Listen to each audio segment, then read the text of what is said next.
From Provo, Utah, this is the Ultimate Final Fantasy Podcast with your hosts, Joseph DeGolier and Caleb Schweiss. This is Ultima Final Fantasy.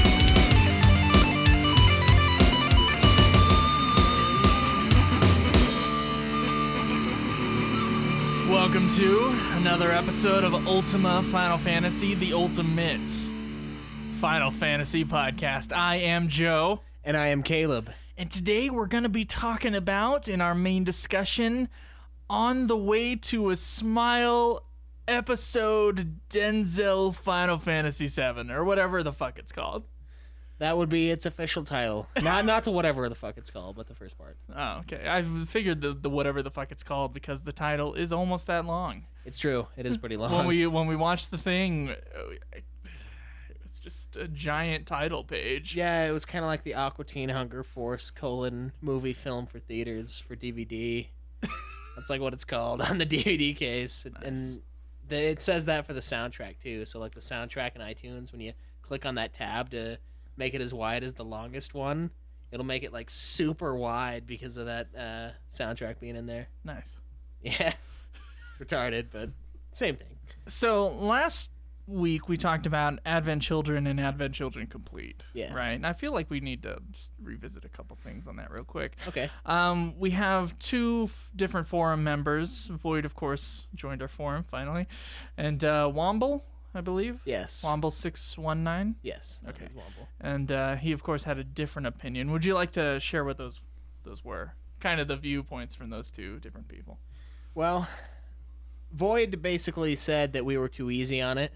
On Advent Children. Yeah, he really did not like the film at all. He didn't like what it did with 7. He didn't like he liked some of the action scenes and felt like we were too easy on it. And really? Yeah. Which, yeah, I don't know. I think we were kind of rough on it. I mean, we did rate it as the worst one. I was rougher than I wanted to be. As far as a film is concerned, it's not that we don't like it. No. We like it in its own way. It's just not a good thing. It's okay, like one of those... and then what did Womble say about it? Womble, he said he was super excited to go watch Spirits Within. He said after listening to our review of Advent Children and how much he loved Advent Children, he was stoked to go watch Spirits Within again, thinking that he missed something really good, and he was super disappointed in it. Oh, okay. And so he watched it after we did our episode on it. Yeah. Okay, and he felt like he wasted his time, I'm guessing. Yeah, he felt like we were crazy for liking that more than Advent Children. It's not a perfect movie, but I think it's a good movie. No, they haven't come out with a good movie yet, really. Like a a really great. Yeah. We're talking like positive review, something we give 4 stars on Rotten Tomatoes. 5 stars. Or 5. It's out of 5 on Rotten Tomatoes. It is, but I haven't given one over 4 yet, so that's what I'm saying. Something that gets a 4 or above would be a good film. That's 80%. I liked it at 80% of it. That hasn't happened yet. Not saying that it never will. I'm just saying maybe we shouldn't have the artist direct a movie. I mean, it's gonna be Nomura. Yeah. Not that I have anything against Nomura. I think his artwork is good. Very It's not good. necessarily him directing, even though the visuals were sometimes, distracting. Which I think the directing job, it's kind of a weird job because it's over a whole bunch of different departments. Right. Just being director on a film. I'm not sure if they would do it any different inside of Square Enix as far as things work, but the director's kind of over everything and approves everything, but all these other different departments, they all kind of have their own section of the movie, and it's really the director's only real job is just to show the audience what they need to see when they're watching the film in order to be told the story. So a lot of things like directors will be often really camera move centered, or maybe they're performance centered. It depends on the director. I have a feeling Nomura was really about the style of just the crazy zany camera moves. So yeah, I agree. I think I think Nomura's maybe not the greatest director. No, but and I thought Sakaguchi on the directing side of things, as far as camera movement and what to show the audience while the story is going, I think Sakaguchi was better at that. Yeah. Sakaguchi, and he co-directed it with someone else, of course, who I forget. So it's, it's a shared credit. It is. And I mean, I've always liked Sakaguchi's work. I mean, it seems like we bag Except on for the FF1, maybe. we bag on the early ones a lot, but really the golden age is very Sakaguchi driven, and there's a reason for that. There's a reason why Final Fantasy got so big, and it's his works. Now, we may not agree with either of the forum posts, but I'm really glad that we have, counter opinions. It's Sure. It's good to give a conversation. Sure, tell us why. That's fine. Yeah, I like that. I like knowing that we were maybe a little too harsh on it, because I do enjoy the movie. I'm probably never going to watch the complete again just because it was added scenes that I didn't need. And I don't know, it's kind of like they wanted to make it a film that you could just watch without any knowledge of Final Fantasy, but then that made it worse. So, like, if you don't know Final Fantasy VII, don't watch the movie, essentially. So, the complete didn't need to necessarily happen, although some of the extra stuff is kind of cool. And the Blu-ray, obviously, is higher def. And the ending scene with the gore was better, I thought. Right. It was very good. I just wanted to really quick to defend myself. When we were doing Advent Children Complete, I was half reviewing Advent Children, the original release, and half reviewing the complete edition. And so I feel like maybe my love for Advent Children or my hate of complete maybe got, tossed around a little bit. A little mixed up. I like Advent Children, the original, quite a bit. I do not like the complete edition. Right. So I don't feel like maybe it didn't deserve the bashing that we gave it. I didn't try to bash it when we were going through. I was just going through scenes that I had written down that I thought were interesting to talk about. And a lot of the stuff was like, why is this like this, Yeah. But yeah, it has good moments in it. It does, and I still think Spirits Within is a better film. But oh yeah, I'm never gonna give that up. I like revisiting some of the stuff as we talked about. Mine was mostly a review of Complete as well, but I kind of feel the same way about Advent Children. It didn't need to happen. No, it didn't. There's really no reason for that. And then the resurrection of Rufus, there's absolutely no reason. Like, why? They could have had anyone else in there. But, to each his own, and I hope Wombo will keep listening. He seemed really pissed when I read it. Yeah, I don't know if he seemed pissed. He just seemed disappointed in us that we... Oh, okay. That we like Spirits Within? More, yeah. But remember, we did review the complete edition, and our review was skewed more by the complete edition than anything else, because that was what we had just barely gotten done watching. So keep that in mind. Complete edition sucks. Complete edition's pacing is horrible. It is Brad. It is bad. Brad. It's Brad. I'm having trouble tonight. Okay. Well, after that, let's get to the review, shall we? The review. Yes. Okay, this is from Trainwreck66. The rating is 5 stars. Oh, thank you. He says, the best FF podcast. By far the best FF podcast I've heard so far. Other FF podcasts are just so drab and drag to listen to. That's not the case with this FF podcast. I love the weekly episode release and the amiable feel of it due to the hosts being true fans of the series without professing to be experts. I feel like we've professed not to being experts a lot. We have, yeah. We screw up constantly, so... Listening to an episode feels just like sitting around with friends and discussing something we're all into while being informative and without straying from the topic. The fact that they review not just the main series games but the spin-offs and movies as well shows how devoted the hosts are to providing a well-rounded and diverse podcast for the fans and listeners. Awesome podcast, 5 out of 5 stars. Keep up the great work. Wow. Thank you for having our latest review be a 5-star rating. Yeah, thank you very much. Thank you. We appreciate it a lot. It helps us, keeps us motivated more than anything. Yeah, it's good to see some kind of feedback when we're doing this podcast week after week. Right. I mean, the forums are really nice, but for those that aren't really that into it or maybe not comfortable in a forum setting, the reviews are great. The review, or send us an email. I mean, we got an email. I should probably just read the email. another time that was like, not gonna get on the forum, but like the podcast. Right. So And, some people, I think a lot with the forums. just let us know you're listening, because yeah, it does. it helps us when we have to go on Saturday night and start doing a podcast. Right. Okay, shall we get to news, Schweiss? Yeah, let's do it. News.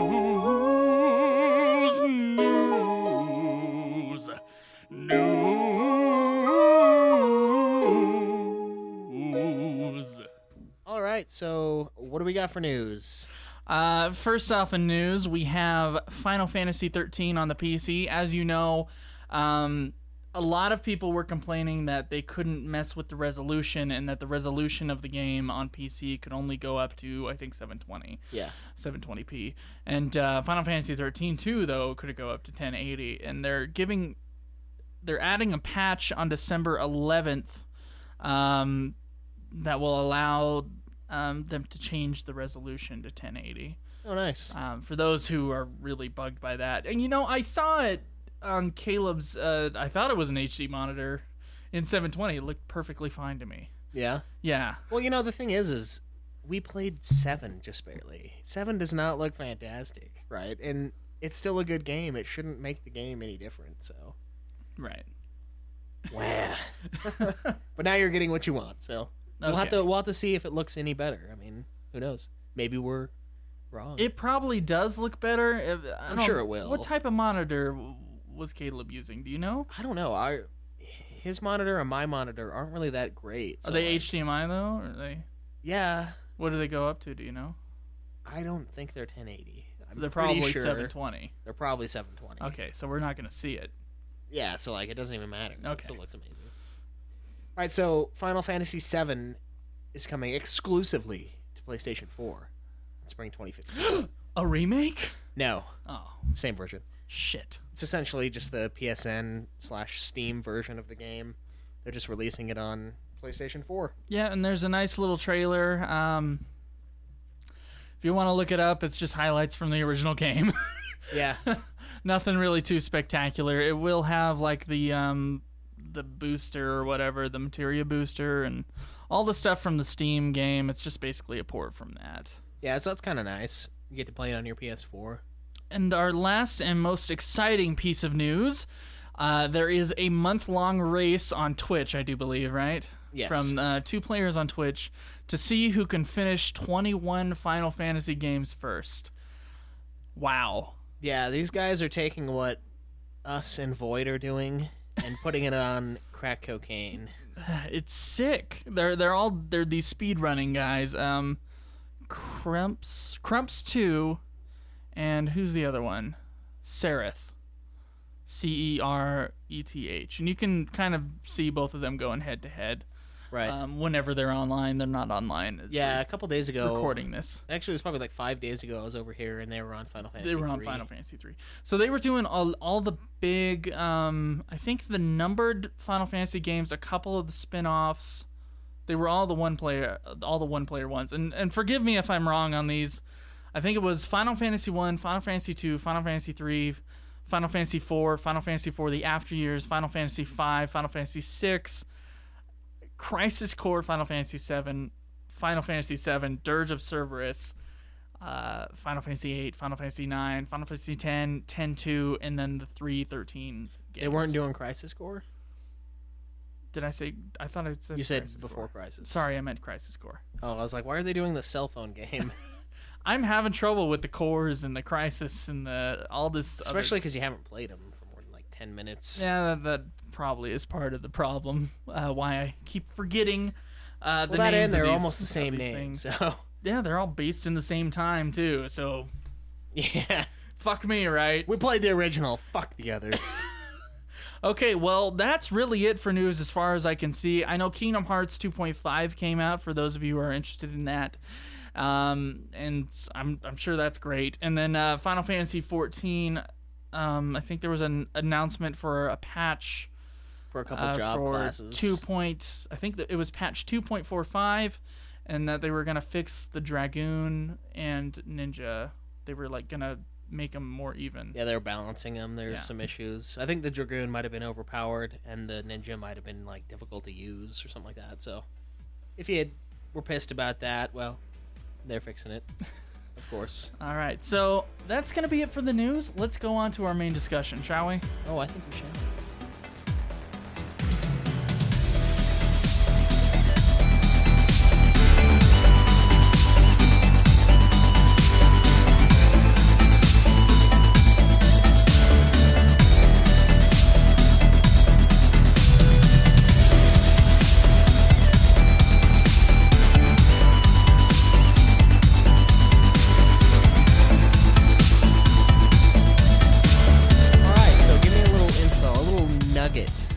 Information, if you would, on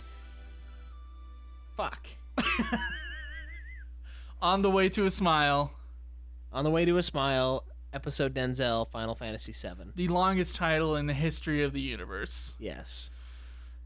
Okay, well, there's not much information on the making of this short that's available on Advent Children Complete on the Blu-ray, in case you guys don't know where to find this thing. I think you can also find it on YouTube. It's like a 20-minute long short about Denzel, and he's talking to Reeve. Yes. And Reeve is trying to get him to join the WRO. It's like the World Regenesis Organization. That's a Shinra thing, Shinra Army. Kind of. I think they're trying to like fix the planet or something. Okay. I'm not sure. So he's trying to get Denzel to join. They're basically an army type unit now. Yeah. That's what they're saying in the short. And Denzel goes back into his short background from just before, or it's when Sector 7 is blown up, right? Yeah, it starts out with him and his parents, and they're kind of talking, and his dad is a Shinra employee, and his dad catches wind of Sector 7 getting destroyed, and he tells his mom, or he tells his wife and Denzel that we've got to get out of Sector 7, they're going to blow it up. Right. And Denzel's like, well, what about all of our friends and neighbors in Sector 7? He's like, dude, this is confidential, okay? We can't be going around telling everybody to get out because they're meant to die. And his wife, Denzel's mother, doesn't think that's right. So she just takes off, runs into Sector 7 to go, to go warn these people to get out, try to save as many people as she can. Right. And his father leaves him, Denzel, in safety. Right. And then his father goes back to get his mother, and then, of course, the sector blows up. Yeah, and they both die. And, yeah, presumably. Is there ever a body? No. Well, if there's not a body, it's not true. Yeah, basically. Okay, get out of politics. Okay. There probably is a meat waffle of sorts since the plate didn't collapse. Yes. Oh, a meat waffle? I've never heard that term. That is a term I will use. That is a horrible, horrible term. It's pretty bad, but that is what it is. So Denzel, after being a rich kid, he is now poor and homeless, and he throws a Shinra toy helicopter into the window of an old lady's house, and she, instead of getting like super pissed at him, takes him in and takes care of him during the time when meteor comes to the earth and all that sort of chaos happens. Unfortunately, she dies, and then Denzel is left to wander with a bunch of other orphans until Cloud picks him up, basically, right? Yeah, well, he meets the Static X drummer along the way. That's true, yes. And they die. Pretty much everyone dies. It's not the Static X drummer, it's the Static X bass player. Oh, is it the bassist? Yeah, it's the bassist. Someone, he's awesome got a looking. huge beard and a lot of hair. Yeah, it's pretty sweet. So, they meet up with them. Basically, everyone else finds a family except for Denzel and this, I can't remember what the other kid's name is, but... It's not that they find a family, a lot of them get sick. Yeah, that's true. Well, stigma. It did say that some of them got adopted out, too. Okay. They, found places to go.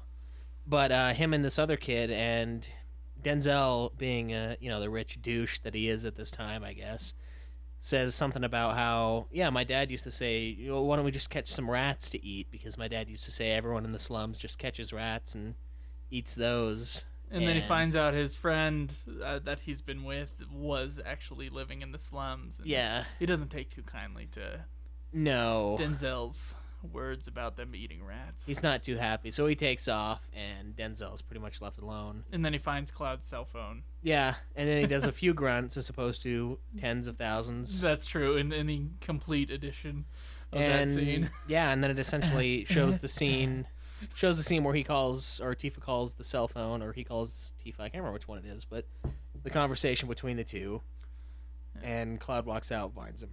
And then, of course, we flash forward to the present, and turns out Reeves, it was his mother that took care of Denzel at the time, right? Yeah. And then Reeves decides that the World Trade Organization, whatever it's called, what is that thing called again? World Regeneration Organization.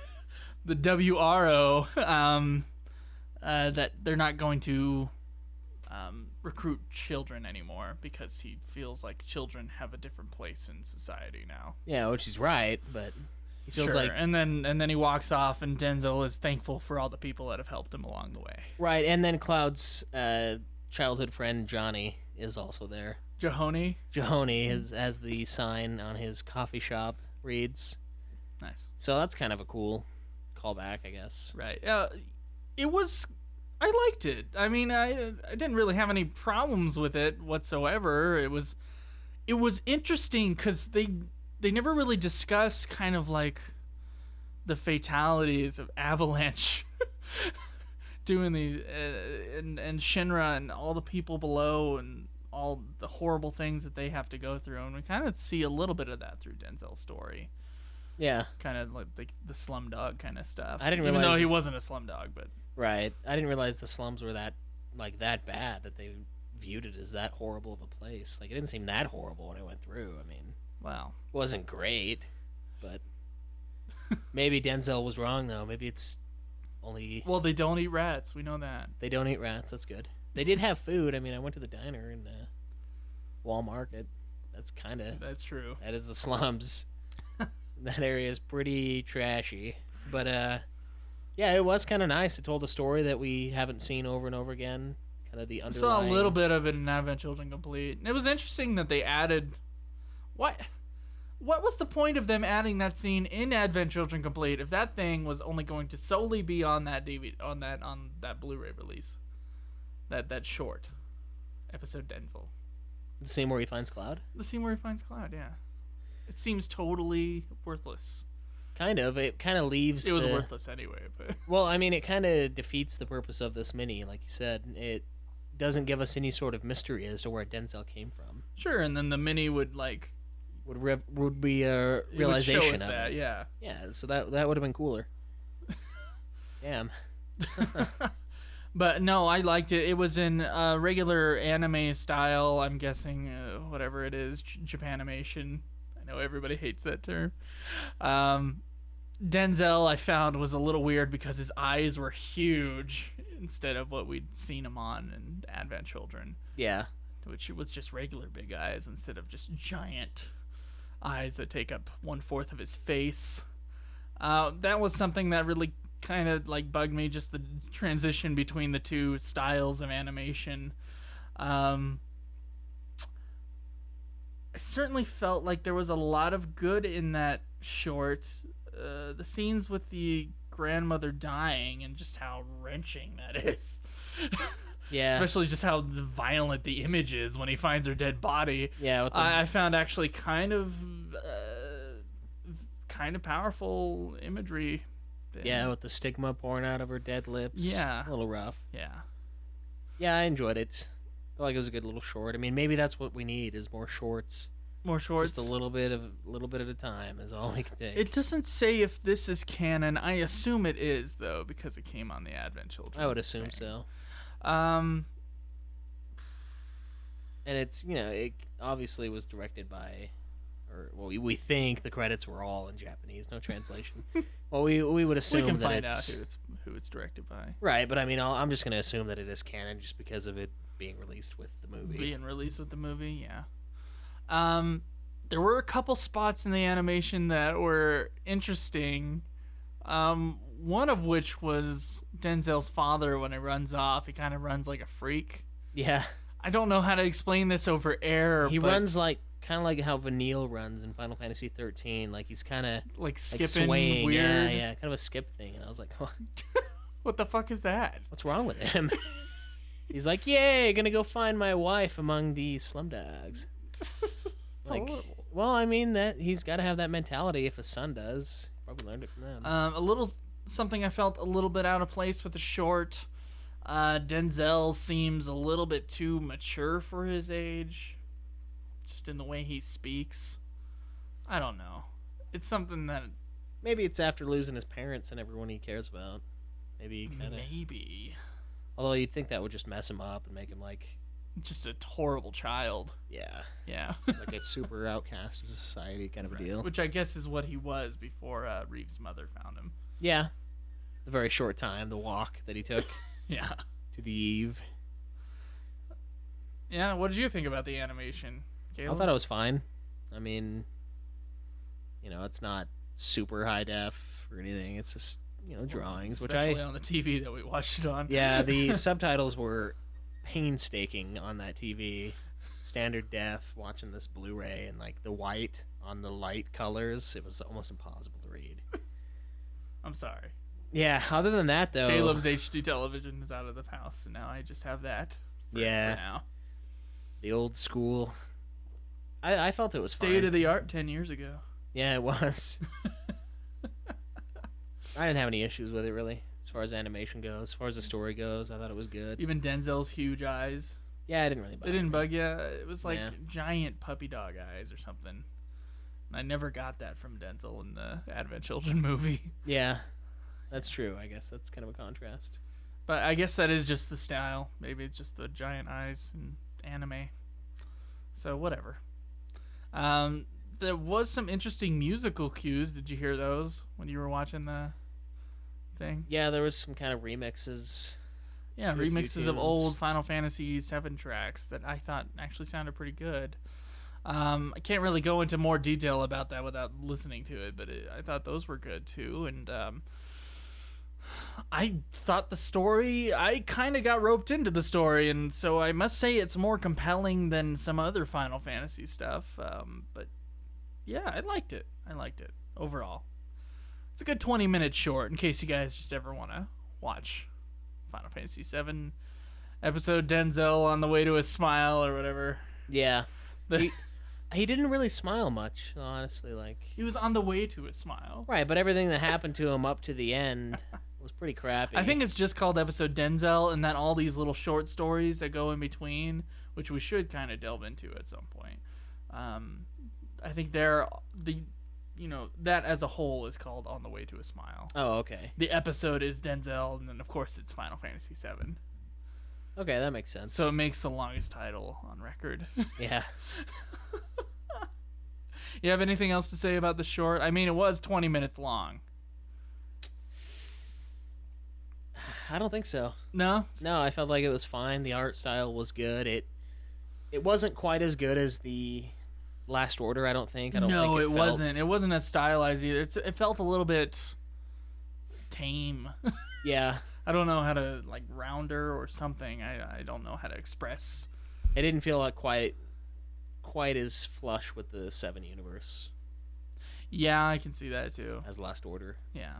And, I don't like Denzel as much as Cloudo, so it wasn't as interesting in that aspect, but I felt like this Denzel was a lot more interesting than Advent Children Denzel. yeah, I would say so. It gives him a little background at the very least. Right. Shows that he wasn't always this kind of serious character that's older than he seems or older than he should be, because he was a child at one time. He threw a fit, threw a thing through the Still a child. window. Still a child, yes, but you kind of see the maturity in him, like Right. where he gets it from, seeing all this death and finally realizing that maybe people living down here aren't scum. Maybe I should accept the fact that now I'm kind of one of them and just go with it. Do you think there was only a couple moments in the short where I was like, really, what? The other moment that I wanted to say was when Reeve at the end, of course, he's like, thank you for taking care of my mother or whatever. Then he walks off and he decides that children, their place shouldn't be in the war. It should be like teaching adults their place or whatever the fuck he says. Did you find that twist to be just a little bit out of nowhere, just out of left field? Sort of. Sort of. Did it bug you though? It didn't really bother me. I mean, it kind of... I felt like there was nothing leading to it, and it just kind of happened. I had to give him a reason, I guess. Eh. But it was kind of just the mentality that we're adults, we should keep our world separate from yours, and, you know, allow you to get to us and then enlighten us on how it used to be a kid. But really, yeah, I guess it doesn't really make any sense for him trying to recruit him. Right. And Sang was a much more brutal recruiter. Do you think he knew that that Denzel and his mother had a relationship? I don't think so when he approached him. You don't think so? Well, I mean, he found out when he saw the flower pattern. You remember that part in the very beginning? Oh, yeah, the flower pattern. That was something that he got from the lady, which Reeve would have known was hers because she couldn't get any flowers to grow in her yard. Right. So she had all this flower stuff all over the place, and that was probably a popular pattern in her house. So he knew then. I don't think he knew when he first went, but he knew, and he kind of wanted to hear his story to see kind of what happened to his mother, maybe. All right, now that sheds a little bit more light on it. Yeah. Okay. All right, I'll buy it. So, as with all these things, I know this is a short review because it's a short ass thing. Where would you rank it, Caleb? We of course had our rankings last week, and we must have our rankings again this week. This is another Final Fantasy short. Against Spirits Within, Advent Children, before, what is it? Crisis what? What is it? We haven't done that. No, it's the Last Order. Last Order, yes. And Legend of the Crystal. Legend of the Crystal. Where would you rank that? Damn the rankings. Well, we don't do ratings. Might as well do rankings. True. I don't want to retroactively do ratings. Yeah. That's kind of cheap. It's not fair. I'd probably put it after second to Spirits. No, third. Third? I'd put it out. I'd do Spirits Within, Last Order, Episode Denzel. I feel like you changed your order since last week. I thought you had the Final Fantasy V movie as number 2. I don't think so. I think so. Someone's going to correct you. I don't think I did. I think you did. And if I did, I changed my mind. So suck it. No one's correcting me. Okay. It's just me. Okay, so we'll say your order from worst to best. Worst to best? Yeah. Once again. Advent Children Complete. It's just Advent Children. Advent Children. We're supposed to accept the complete edition as Advent That's Children. true. We don't have to call it complete anymore. So I'd say Advent Children, the 5 movie. Okay. Legend of the Crystals. Then Episode Denzel. Then Last Order. Then Spirits Within is the best. Maybe I'm the one who ranked the 5 movie higher. I think you did. Okay. So the worst of them all is Advent Children Complete. Or Advent Children. Whatever. If we had Advent Children as a separate ranking, I would put it higher. Advent Children Complete, followed by... Let's see. Man, that's kind of a hard one. I know Advent Children Complete's at the bottom. I like Last Order. I guess it would just be Episode Denzel after that. All right. Probably. It was still good though. Once again, like they haven't made any great films in the Final Fantasy universe, but they haven't made any super shitty ones. Yeah, that's true. We'll see what happens with the other 4/5 of Unlimited that we have to watch, but yeah, I'd probably put Denzel right after Advent Children. There were some little things that bugged me. They weren't a big deal though. Maybe just because it's 20 minutes long, it doesn't give me as much as maybe watching Spirits Within or watching the Final Fantasy V movie would give me as far as entertainment value or something to delve into, which there's not much. Probably after that, I do the Crisis, whatever.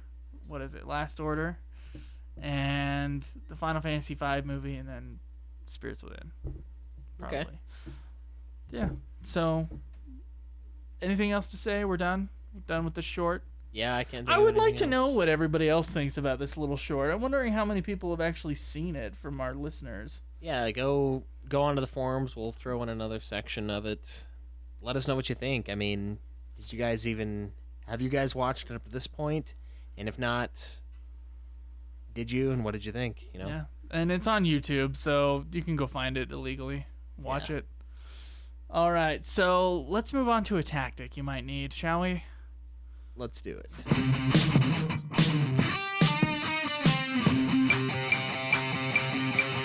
When you're stuck on a boss, you just a bit.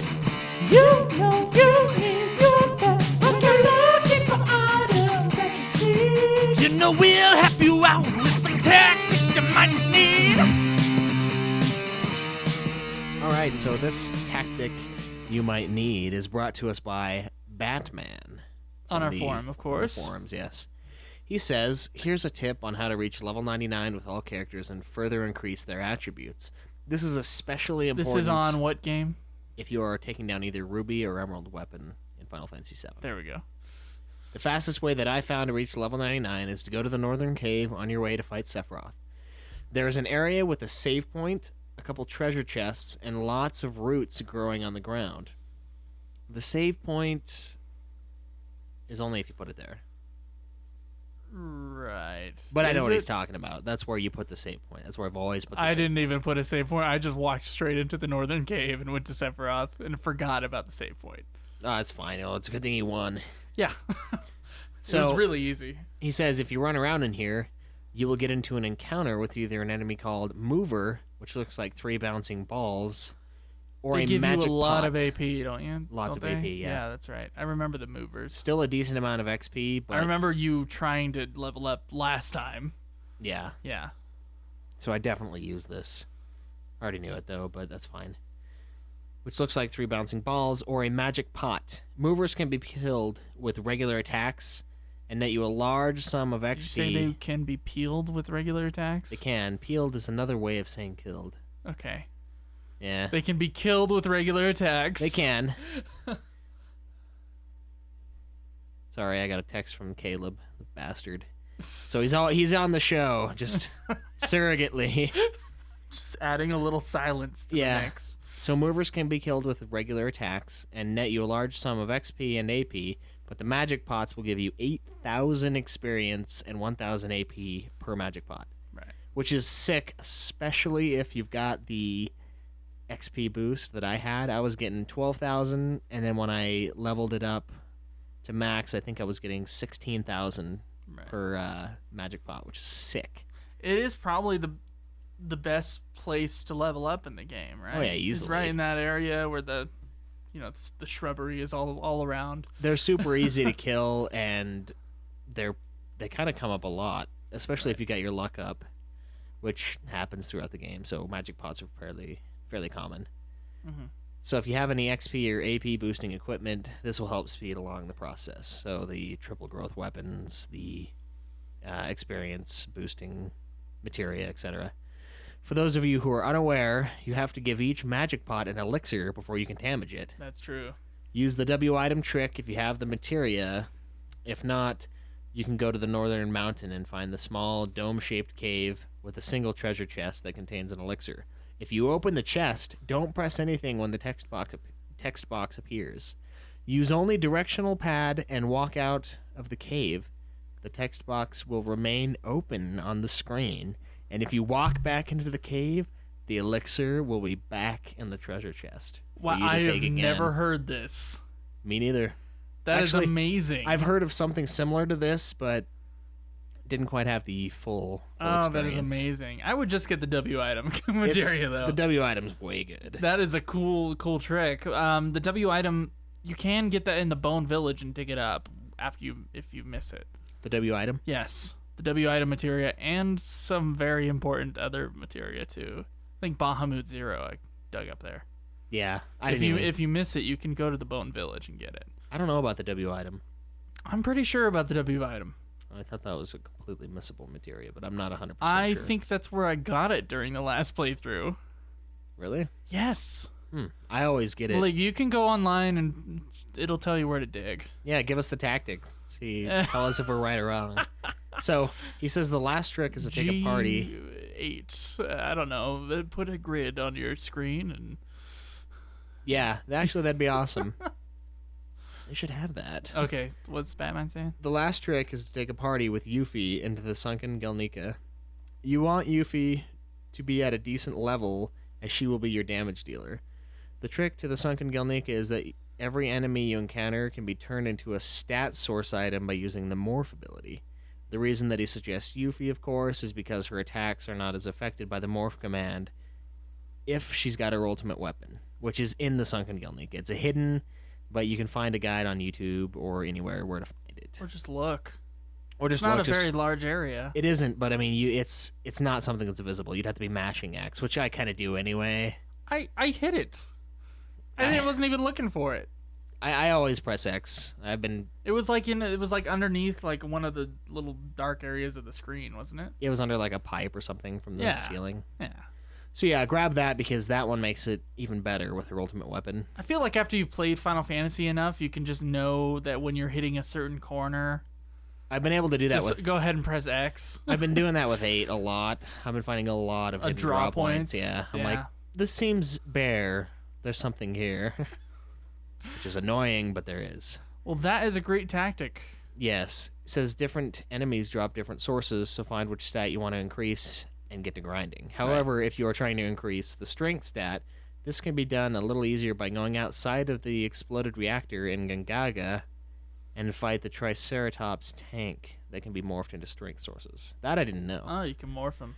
But, of course, we that discussed my super bullshit tactic, if you're playing it on PS1, where you use a consumable item. Open up the disc tray, huh? Yeah, you use a consumable item right as they're morphing the enemy into the stat boost, and then open up the disc tray, and then W item the shit out of it. And you're golden. So thanks a lot, Batman. That is a good tactic. That sounded really sarcastic right there. Thanks a lot, Batman. It wasn't meant to. There were a few things in here that I didn't even know. Right. And I know a lot of bullshit about 7. Like stuff that shouldn't happen that people have totally made happen constantly. Yeah, that was a very good tactic. We should have said it on our Final Fantasy VII episode, but right, we mentioned we're still in the depths of 7's reviews. Yeah, we are, and we're working on 8. We did give him some credit to it, but then we delved into kind of what we did, more so than what he said. So, all right, thank you. Yeah, thank you, Batman. So anybody who's trying to get to level 99 quickly or wants to boost their stats, re-listen to this tactic. Yeah, it's a good one. It's the only way to get to level 99, and you've got to be level 99 to kill those weapons. Like, it's sick. All right, so our last segment of this episode, I know that we've had some really long episodes recently. We try to keep the episodes at about an hour, though, so this is kind of right where it needs to be. We're going to go on to our question segment. Are we ready, Schweiss? I believe we are. Questions for us. We would like to hear from you. To a moment. Don't contact us on Twitter. Get on and ask your questions. We'll answer them within a week. This is the question segment. Ask and you will receive. All right, so the first question in the great question segment comes from Branny on the forums.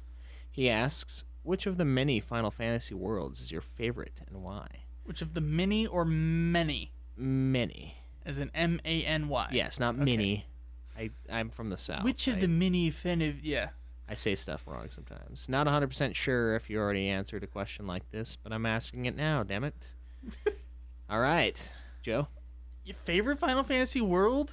Mm-hmm. You know, as soon as I heard this question, I thought FF10, and then I thought that you were gonna say FF7. What are you gonna say? As my favorite Final Fantasy world? Yeah, I'm assuming to like explore or just your favorite world. That's an interesting question. It is. I feel like Craig would probably say not Vanadil. Tactics? Ivalice. Oh, Ivalice. Yeah. I'm just guessing. I don't know. I really do love the areas in 7, but I don't think 7's my favorite world. No? I think 7's my favorite soundtrack for the world, but that's not necessarily my favorite. So what is your world. favorite world? What's the most interesting world to you? It might be Ivalice. I like the variety in the world. I mean, I know the other games have similar varieties where you've got the desert area, you've got the lush, lifelike area, you've got all of these different areas, but... You got those in 12. Exactly. A little bit. That's what I'm saying. That's why I like Ivalice. Mostly a steppe climate. Yeah, that's true. It's very much so. Yeah, Are you probably. going to say Ivalice? Yeah, probably. Did we have some responses on that? Did other people... No one said anything. No one said anything.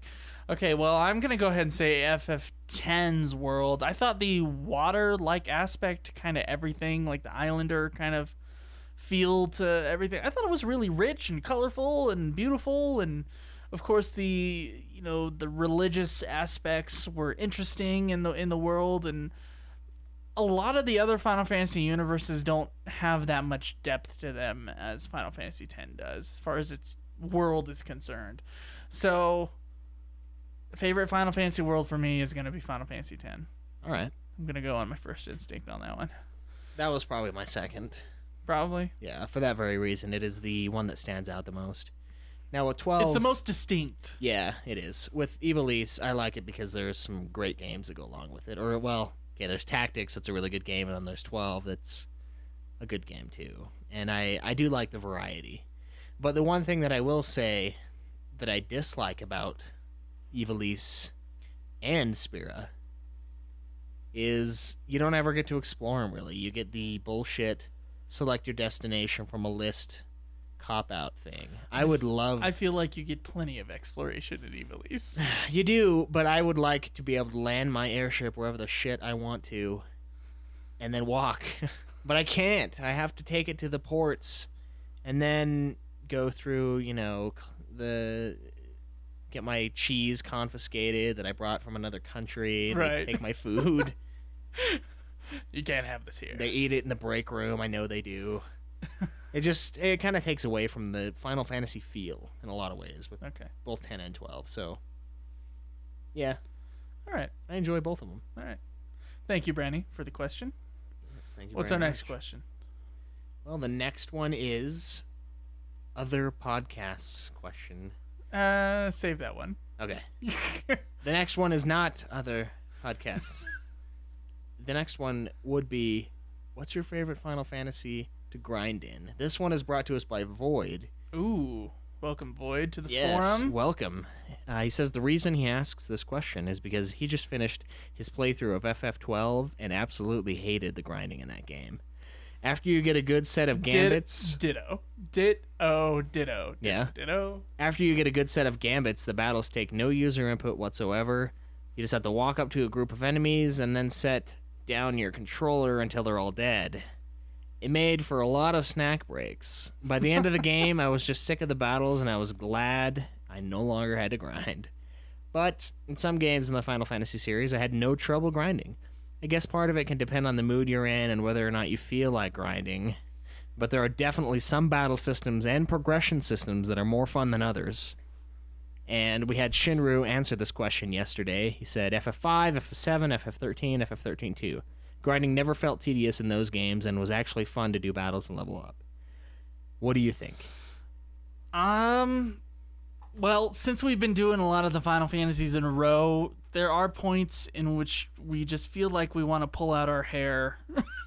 I at least that's how I feel. Are you in the same camp? Yeah, I mean, when you're trying to figure out a puzzle in a game. Exactly, that's and the you run worst. into- When you're on switches in Final Fantasy VI, Especially when you're kind of lower level, because you kind of know how to play the games at this point. You're not just some fool walking around like, I forgot what they said, where to go, so I'm just going to fuck around for 20 hours. Yeah. We know what we're doing. We pay attention to the blue text, as we call it, and we know where to go, so those battles can take you a couple minutes. Like, it's not just some little random encounter occasionally. You'll run into some guy that you actually have to work to kill, then you forget which switch you hit. Yes. So yes, I do. The fucking switches. I do know. And the only reason why the switches are a problem is because of the fucking battles in between the switches. Yeah, and you're like, well, what, did I press that one or did I not press it yet? Was I going for it or leaving it? I'm like, God. So I do know what you're saying. Yes. As soon as you break any game, the random battles are just nothing. So Final Fantasy VI was easy after Ultima and all that other shit.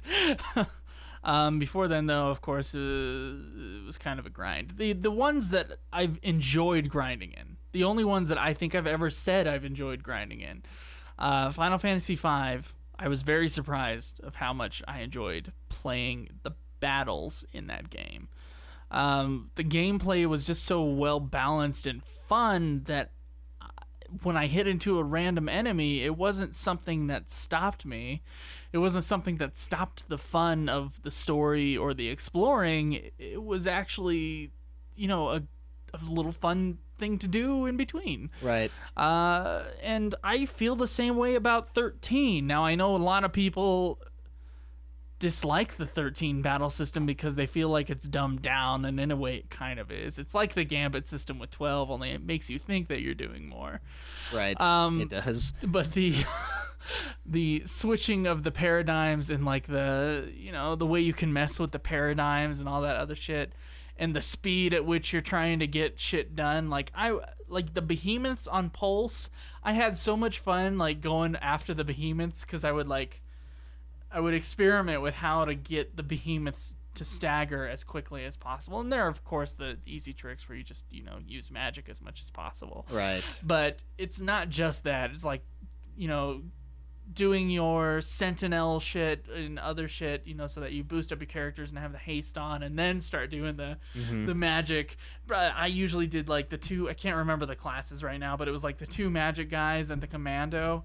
And then so that the magic guys, you'd hit magic and it would bring their stagger bar up quite a bit, but it would be quick. But it would lower really fast. Right, it was bad for. So you had to have the commando in order to slow that down, and that was a lot of fun for me. Like getting on Grand Pulse with Final Fantasy 13 was a blast for me. Yeah, and I know it's simple gameplay and in some ways it treats the player kind of dumb, so I know people are going to disagree with me on this, but, I enjoyed it very much.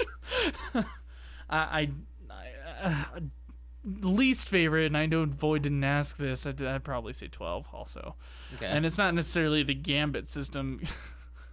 It was the fact that when I first played it, I had ignored all the tutorials and didn't understand the Gambit system until way too late to the game, and so I was doing pretty much everything manually, and so that game was just a bitch for me. Okay. Well, my favorite was Final Fantasy V. Okay. And it was for the same reason. It felt like it was a chance for me to prove that class that I worked 100 battles to get is super badass, and right. I'm going to lay waste to everything that gets in my path. Now, the only part of the game where that wasn't true was the very last part of the very last area. The monsters in there were disgusting. They weren't the ones that I could just show my dominance to. They were the ones that I ran away from. But every other spot, I'm talking like the very last area where Kefka's at. Not Kefka in 5. X-Death? Oh, yeah, not Kefka. X-Death. Sorry. Someone's going to bring it up and be like, they're always wrong. Yeah. I didn't mean Kefka. But Fusoya and... Yeah. No, but the final area right before X-Death. Okay. Brutal. But I did love playing around with the classes. I thought that was a lot of fun. It's not brutal if you got the mime on the samurai. That's true, but I didn't. I didn't grab the mime class. And then... I enjoyed 6 and I enjoyed 7, but they did get tedious, like we've talked. Right. They were well-balanced games, though. They were very well-balanced. I felt like grinding in 4 was much more of a chore than grinding in 7 or 6. But the one part where I disagree with Void is with 12. I don't necessarily like grinding in 12, but I like what they've done with the hunts in 12 because then And do you feel like the hunts are part of grinding, or are they boss battles? I feel like they're part of grinding. I felt, and I used them as such. When I was too low level to get through a certain part in the game, I would say, okay, what do I have on the hunt board? I would go and I would level up while doing an objective within the game to better myself, even if it's with the cheesy in-game achievement in your den, your Sky Pirates den thing. That made me feel like I was actually doing something as opposed to just running around in a fucking circle to find a random battle. So that's where I like 12. I hate it for the Gambit system, though. The Gambit system pisses me off to no end. It does take away all user input and makes the game play itself. I have seen and done the final fight without picking up a controller. Are you fucking serious? That final fight was a pain for me. I didn't have to. And Cody fell Of course, asleep. you had to do all that other shit. Cody fell asleep during the final fight. One of our roommates woke up. He My started the roommate. fight, fell asleep, woke up during the previous second part, fell asleep again, and then woke up during the end credits. Didn't have to play the game, and he beat it. That's an issue. Wow. So 12 I like for the hunts, 12 I hate for the gambits. So agree, disagree, But 5 was the best one so far. Okay. It's just fun. Okay. And then we got one non-Final Fantasy themed question. We'll save that for last. We do. What else we got? Void also asked us, are we doing anything interesting with the junction system in our FF8 playthrough? He knows we're in the middle of it right now. He doesn't think the junction system is one of the best in the series, but it is one of the most interesting to exploit. It is fun to exploit. It is. If you got the Ragnarok, you're going around on the island closest to heaven, the island closest to hell, and there is a tactic about this that we're going to get to at some later date. You can always pick up the Ultima shit and other really good spells. It is kind of fun to exploit, but the first 3 hours of the game make you want to kill yourself. As far as if you know what you're doing, the first 3 hours of the game is a chore. It is. Before you get Diablos and his encounter half ability, it's just a pain. Right, and he did say on his last playthrough he did a low level run. Right. We That's got really high the only level way to play it. magic. It is. He asked if we are doing anything weird with the junction system. I'm not doing anything weird with it. No, we're just kind of exploiting it as we should. As everyone should. My guy's level 10. In case you thought Final Fantasy VIII was too hard, you played it wrong. Right, and you played it like you should have, but you did play it wrong. If you play it like a normal Final Fantasy... Run away from every fight, get Diablo's Encounter None ability as soon as you can, and that's basically the game. Just draw from as much magic shit as you can. If you want to do the card games, you can turn the cards into better magic, and of course those will add to your stats, but the bosses and random enemies, they all level up with you. Whatever level that your party average is, that's the level that they will be. Correct. And their stat boosts are much larger than yours when they level up.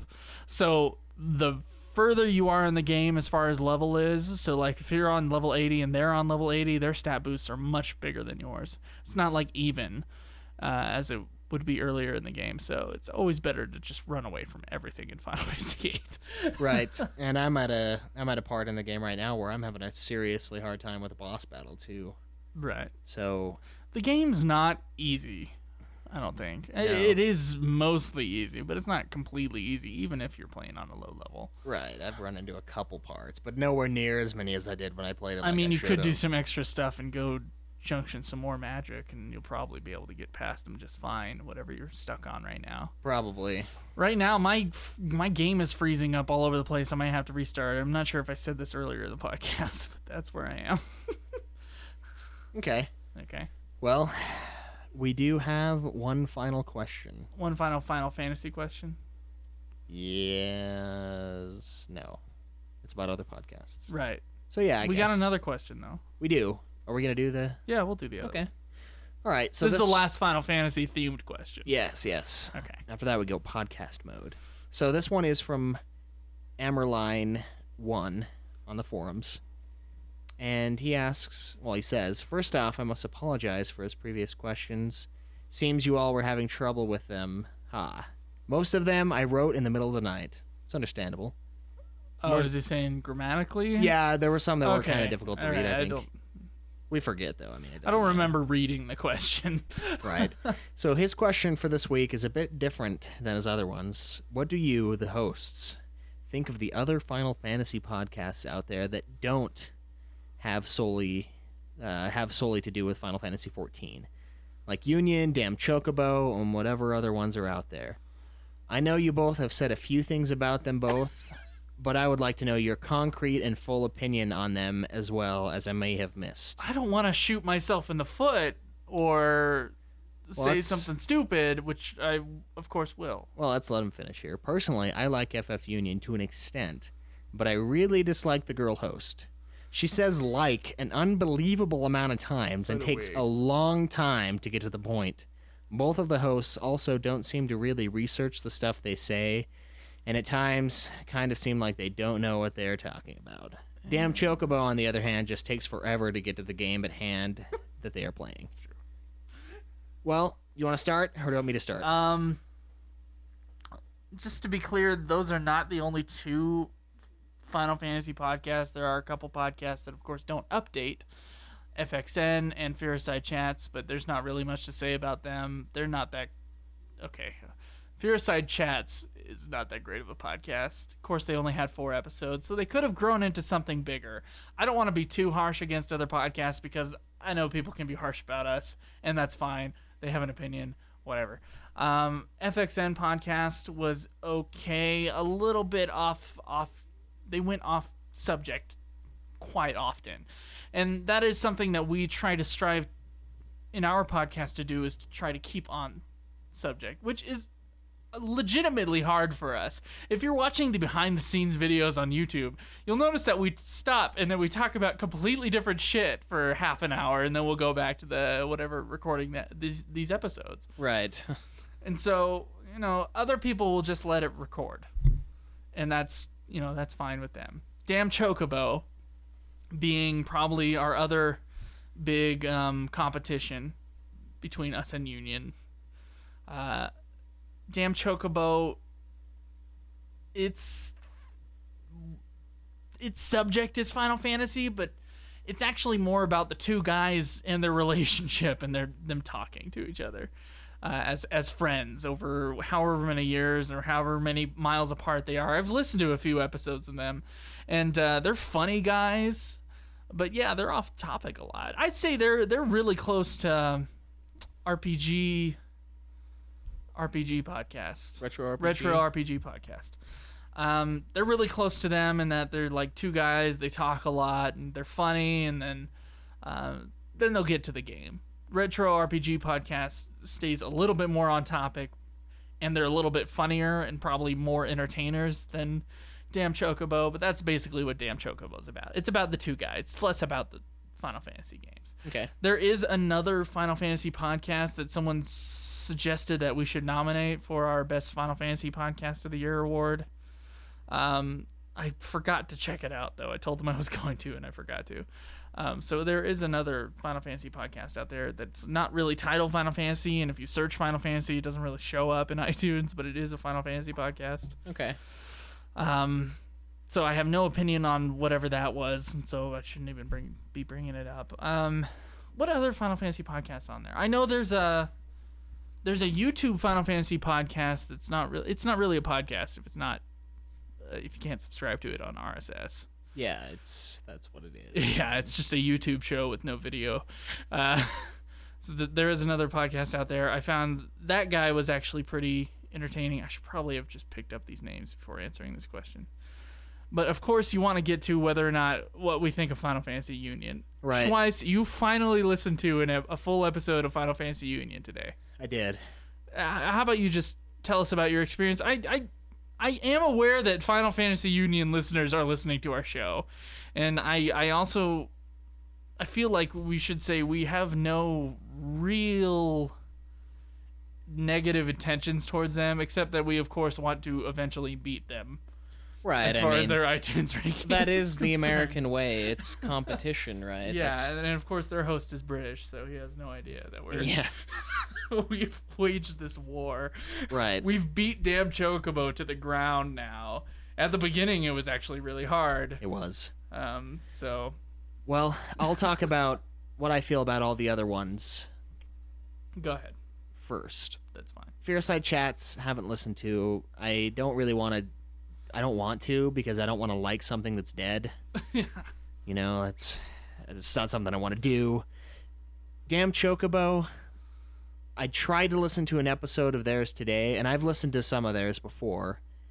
It's a big investment, as far as I can tell. Like, you have to know the hosts quite well. So you had to start with episode 1. Right, and I'm not doing that. I don't listen to podcasts enough to do that. And it took them 20 minutes to get into Final Fantasy VI. Whereas before they were talking about Korn and these other artists that have released really cool singles band recently. Korn. The band Korn, Okay. yes. Although the other host did quip about it being tasty and delicious or crisp or something else. Butter yeah. on it, yeah. Yeah, something like that. But I couldn't listen to a full episode, and I haven't been able to thus far. It's not that I think they're terrible, it's just that I don't really listen to podcasts. You're not invested into them. No, and I'm not invested into them. I don't get what they're saying about their lives. Like, I can tell that they like decent music as far as my tastes are concerned, but We're both it's... metalheads. We are, but I don't like Papa Roach, and they seem to like Papa Roach a lot, and new Papa Roach is horrible to me. I don't know why, but it just doesn't sound like good music. So, on a different page as far as that goes, so it's hard to relate, especially since I don't know them, because I haven't been listening to them the whole time. Right. Not necessarily a bad show, horrible at staying on topic, but this is what they want to do. They're just two buddies getting together. That's kind of a cool setting. I enjoy that idea. That's a good idea. Especially after the long years and the distance apart. You know, that's a cool theme. Yeah. And Did you ever listen to FXN? no, I didn't listen to Okay. FXN either, They're 'cause dead anyway. That's exactly why. I don't want to be invested in something that I know isn't continuing. Right. So now we get to the Union. big one. The Union.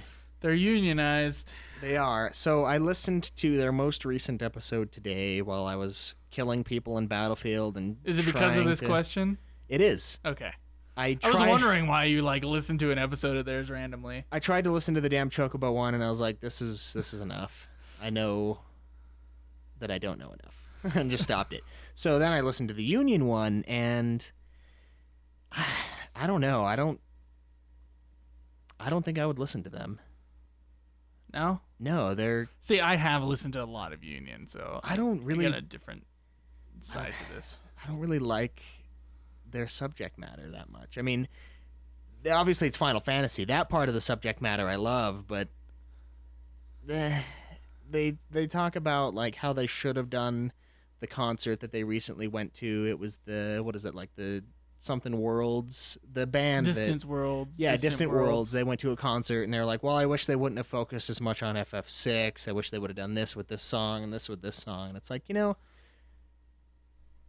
I don't know. That's just like a conversation that's kind of dead end. It's like, well, yeah, but I wish they would have done this. And I love 6's soundtrack, so meh. And they wanted like more 13, and I'm like, no, please. Why would they have 13? It's like a Nobuo Uematsu kind of concert. Exactly. Why the hell would they have played 13 music? I don't think he had anything to do with that soundtrack. No, he didn't. He hasn't had anything to do with the soundtracks for a while now. Nah, he did 14 score. Did he? Yeah, the original 14. Oh, yeah, the original. That's right. Yeah, he worked on that. But he worked on 11 score too. That's true. And like the main theme of 12, I think he worked on. He didn't work on anything the main else. theme of. And then they talked about one thing they mentioned was they really love the main theme of Final Fantasy VII. It's the same. No. The main theme is what they said. They love the main theme in 7, which is the main theme. Are you going to nitpick that in they every got game. something that they mistitled something? No. I don't know if it's a mistitle, but it's not the main theme from 7. It's the main theme from 7 is Aerith's theme. There's the Final Fantasy main theme, though. That's what it's called. Right, there is the Final Fantasy. Maybe it was the Aerith one. I don't think know. they were talking about Aerith. If you're going to talk about the Final Fantasy VII's main theme, it's going to be the maps music, and it's gonna be Eris. Oh, but it does change though. It's like Final Fantasy VI's main theme would be Terra. Yeah, Yeah. I can see that, I guess. So, No, I didn't actually listen to that episode very far. yeah, I don't know. As we've complained about the female host before, and she does say like constantly. We say like constantly, and Caleb, the other Caleb, says like even more. I don't think I say it that much. I The don't other know. Caleb. Well, Caleb Craig, yes. He Yeah, does I say like a lot. I'm not sure if you have a like problem. You have a silence problem. Well, We're going to it's- talk about our bad hosting of podcasts. I feel like a little bit of silence for effect is better than filling it with an Yeah. Yeah. And that's just bad. I have been trying to work on my since the beginning of time. I know there's like episode 7 or 8 had just like 100 from me. You counted them like a dick. I was just curious. I had nothing to do. Just like that right there. Right. But I just didn't find it that entertaining really. And they were kind of negative on the Final Fantasy content. Like I don't think they're as negative as Our people have Advent said. Children episode. Yeah, I mean we've been plenty negative. Our episode 3 is kind of negative. It's Episode probably the 3 most negative our third episode where we're talking about 15 predictions. Oh, we've gotten complaints about that. We have, and I do think it's a little bit Critiques, negative. We haven't gotten complaints. I don't feel like it's as negative as everyone thinks, but it's probably one of our most downer kind of episodes. It's our most thumbs downer on YouTube. It that's is, for yeah. sure. But I don't know. They just don't get along. It seems. She'll be talking about something, and he'll be like, "Well, that's not what we're talking about right now. This is what we're talking about." It's like, I think they're married. they though. are. So I can kind of see that in the podcast. So like the two, their relationship is coming out in the podcast. See, the thing is, they used to have a third host, and that third host, I'm not sure if they still have that third host, and he just hasn't been on for a while. I do actually listen to FF Union. He is really negative. He's kind of like the hater guy, but he's also the funny guy. So without him, there's kind of a skewed balance in FF Union. What I think about FF Union is that their news quality is far superior to ours because they have a Final Fantasy news site, and that's what they're all about. They're about Final Fantasy news, and their ability to discuss current issues in Final Fantasy, they're a lot more informed about that type of stuff than we are. right. They are for sure. Yeah, and they have access to interviews, very interesting interviews. If you go into the back catalog of Final Fantasy Union, they talk to the voice actress of many of the 13's cast, and 13-2, of course, when it was coming out. And it's interesting that they got those interviews. Like that's cool. Like that's something we can't do right now. Oh yeah. And so I don't think the podcast is worthless. I think it is worth something. Entertainment-wise, I mean, we try to be entertaining. I think they try to be more informative. Perhaps. Although they do let their opinions come into it a lot too. And But we're all about opinion, so I can't well, we are, dock but them for that. we are, but we also kind of put a little bit more of a spin on it than what we actually feel. Because we're reviewing it, we have to point out the things that we really didn't like about it, and it might make it seem like we just hate the hell out of this thing, and really we don't. It's just not as enjoyable as we would have hoped. Sure. And with them, it's kind of similar from what I've heard. I don't know. They haven't really reviewed a game that I've listened to. I know they have reviewed games, I believe. I don't know if they reviewed, actually. Maybe they haven't done a complete review episode, but they talk about them. But one thing I really liked about their show, and that I will give them kudos for, and I hate the fact that we don't have this, even though we can't now because they have it, is the quiz at the end of the show. That's actually a new development. That's Is it? like their last, 5 or 6 episodes. That's So really cool. I think that's a lot of fun. where they have a listener call in, and then they do like a Final Fantasy quiz, and then of course they have leaderboards for it. For each next episode, they rank them or whatever. Right.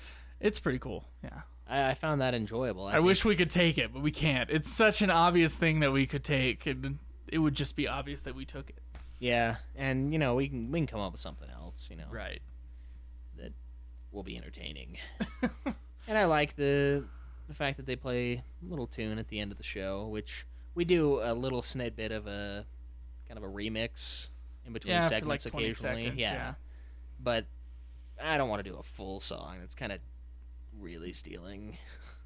But I don't know. Overall, I don't think they're that bad. I don't think I'm gonna listen to them because I don't really listen to podcasts, and 2, I don't need to hear somebody else talking about Final Fantasy because I do enough research and playing of them myself. Because of this show. Because of the show, and because I enjoy the series outside of the show. Okay. The reason why I wanted to start the show is because Final Fantasy Union only posts once a month. And they were the only Final Fantasy podcast I was interested in listening to. And the job that I have and had required me to drive around a lot. And I'm such a big Final Fantasy fan that I was like, really? This is all I can get? Is this once a month kind of thing? And I wanted to replay the Final Fantasy games in order. I thought that'd be a cool thing to do. And I was like, hey, you know what? I've been listening to podcasts for months now. Just many, many podcasts. If you go onto our forums, there's a thread about, what podcasts we listen to. And my list is pretty big. It is. And I listen to pretty much every episode from those shows that come out. Just because I have so much time to just listen to shit while I'm working. And so, yeah, I didn't get enough Final Fantasy from Final Fantasy Union. I think they are a good show, but we're here to beat them. And we're here to not only do what Final Fantasy Union does, bring news or whatever, but also to look at Final Fantasy as a whole and discuss, different interesting aspects of Final Fantasy more than once a month, once a week. Right. For, Final Fantasy fans. Final Fantasy more than once a month. That is our purpose in life, in the show at least, is to give you guys what Joe wanted more often. Exactly. And we both did want to start the series. We had talked about this a lot. I had tried to start Final Fantasy 1, but there wasn't really that much motivation. 1, because it's ridiculous to figure out where to go in that thing. And 2, I was like, I'm the only one playing this thing, so, And we talked about it, and Joe wanted to do a podcast, and I guess that was his motivation, so. Yeah. No, I like the show Final Fantasy Union. I'd still listen to them just because I have to make sure that they don't have news that we missed out on, which has happened before. Where, we've come out an episode one day before they did. They come out with an episode, and we missed something in news. And I'm just like, shit. It does happen. But since we do them once a week, we have news more often. We often catch things more than they do. We do. And before they do. Which is a benefit, but that's, they're definitely more experts. Certainly, it would be very interesting if we were on each other's shows. It would. Maybe we should do, a sort of host switch. Like that. I don't think they'd be up for that. You don't think so? No. But maybe, I think it'd be cool if, us, them, and Damn Chocobo got together, and maybe then FXN podcasts would host. But they would, do the Final Fantasy quiz, like they do. We're all live, and it's like a Jeopardy kind of thing. That would be awesome. And we were we'd figure out which Final Fantasy podcast is, the more best. Knowledgeable.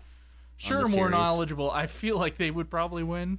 Maybe. I don't know. Just because they're, Final Fantasy Union. But maybe we would have a chance. Who knows, yeah. I wouldn't have a chance on the spin-offs, though, I'll tell you that. Yeah, I don't know. I'd get a lot on, too. Yeah. That would be cool. So, reach out. Yeah, get them to swap hosts. I mean, Joe can go to Europe, and his wife can come here, and we'll do an episode here, and then him and Daryl can do an episode. Is it Daryl? Yeah, Daryl. It is Daryl. And we'll see how it goes, That would be awesome, actually. That would also require them to know we exist, which they may not. No, they won't know until we're number 1 on iTunes for Final Fantasy. Then they'll know. And then they'll be like, what the fuck? Well, what's funny We've is... been here forever. What's funny is they did mention that. They said, well, we're number 1 on iTunes, so you should find us pretty easily. Right. I was like, they say that at the end of every episode. They do. I'm like, you ass. The one day, but there hopefully will come a day where they cannot say that accurately. Well, they've been around for 4 years, so they've caught a lot of people. I feel like we've been talking about this too long. It's a good show. What's our last question? I don't Oh, what equipment do we use for the podcast? And this is from Mecha Messiah, who's talking about his podcast. Did he mention what his podcast was? He did not. He did say it's been on hiatus for about 4 years. Well, Mecha Messiah might be on our show next week. We're going to try to get him on and figure that out this week. Our setup for our podcast, real quick, before we end the episode. We use a Roland Tri-Capture mixer. It's like a digital mixer. It only has like 3 inputs on it. We just use the condenser mic input and then the dynamic input.